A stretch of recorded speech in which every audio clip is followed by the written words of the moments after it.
Gwamnan jihar Maradi Shehu Abubakar tare da halartar gatan shari'a ko prokirar hada da sultan na Katsinan Maradi Alhaji Ahmed Alzaki da wakilan jami'an tsaro har ma da wakilan kungiyar farar hula ne suka halarci bikin kona muggan kwayoyi da sauran kayan maye da jami'an tsaro suka kama a shekarar da ta gabata albarkacin ranar yaki da sha da fataucin miyagun kwayoyi ta duniya a ran 26 ga watan Yuni na kowace shekara. Bikin kona miyagun kwayoyin ya gudana ne a nan harabar gidan kaji na nan da'irar Maradi. Bayan kona kayan mayen da ya dauki magana mai girma gwamnan jihar ta Maradi ya yaba wa jami'an tsaro da irin kokarin da suke yi na dakile sha da fataucin miyagun kwayoyi a jamhuriyar ta Nijar musamman a jihar ta Maradi tare da jan hankalin al'umma wajen faɗakar da su irin illolin da ke tattare da ta'ammali da miyagun kwayoyi. Kowa san kwa ba abin kwarai ta ba, kuma abin da muka gane yanzu kullum ana yaki da abin kuma shina karuwa.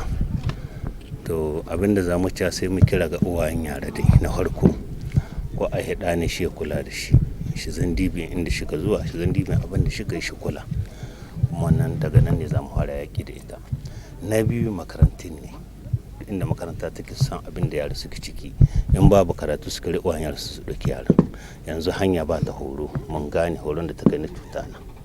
To don haka uwayen yara su kama kansu, masu karanta su kama kansu, sannan na mu masu iko za mu sanin menene ya kamata a yi duka tare a ciwon ga abu. Yanzu abin da ya shahe mu shine wa'azi ga uwayen yara, ga malaman makaranta da duk wanda ya zan akwai yara ga hannu ne saboda su yi hankali. Wanga abinan ya zan wanda ke ba da tsoro. Daga nan aka girma aka yi mayya suna shan. To daga yara ya kamata a kwaɓe wannan abu don saboda ai magani ne, ya ba mu tsoro. Kun ga iyan kwayar da mun ka to yau. A nasu bangaren gatan shari'a ko prokirar Mamman Dauda da shi ma a gaban shi aka kona miyagun kwayoyin ya yi karin haske kan bikin na bana da ma adadin kwayar da aka kona, tare da yin kira ga sauran al'umma da su ba da tasu gudunmuwa don kawo ƙarshen safarar miyagun kwayoyi a jamhuriyar ta Nijar. 26 ga watan Jun na 2023 sallah ce ta abin nan ta kona abin nan kwaya wadda aka samu yau wajen shekara 2 da aka samu wannan kwaya, kuma duk shekara dama gara ne in ta zo ana kona kwaya don saboda duka kwayar da aka samu ana kona ta, saboda shine ma muka zo muka yi shi. Kun gani gaban ku, kun ga yawan kwayar da aka toya.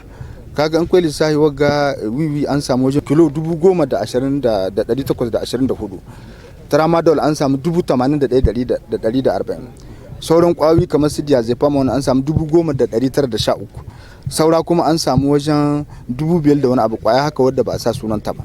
Kenan kaga abin yana da yawa. Wanga taro mun yi shi ne don saboda kowa ya gane da kwayar da ake ɗaukowa ake sarrafa ake saidawa ta yi yawa. Ya kamata kowa da uwayen yara da masu koya lakwal da kowa da ku 'yan jarida duk al'umma kowa ya kama a yi yaƙi da wannan cuta.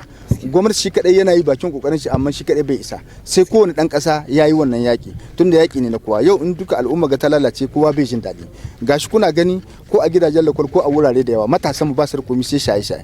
Wannan matsalar da za a samu nan zuwa gaba zai kawo sace-sace da ta'addanci da abubuwa da yawa wanda ba su da kyau. Hukunci kullum ana yin shi, ai shi yasa bana aka ce hukunci lalle an yi kullun shari'a ana hukunci ana ba su kaso mai tsawo, mai bai hana mutane su tunda san banza ne ake. Jamhuriyar Nijar ta kasance kasa a yammacin Afirka da masu safarar miyagun kwayoyi suke amfani da ita wajen kai hajar tasu kasashen Larabawa da na Turai. Duk da kokarin magabata da hukumomi da suke yi wajen dakile safara da ta'ammali da miyagun kwayoyi a jamhuriyar ta Nijar, har yanzu haka ta kasa cimma ruwa. Yaki da sha da fatocin miyagun kwayoyi lamari ne da ya shafi dukkanin dan kasa na gari.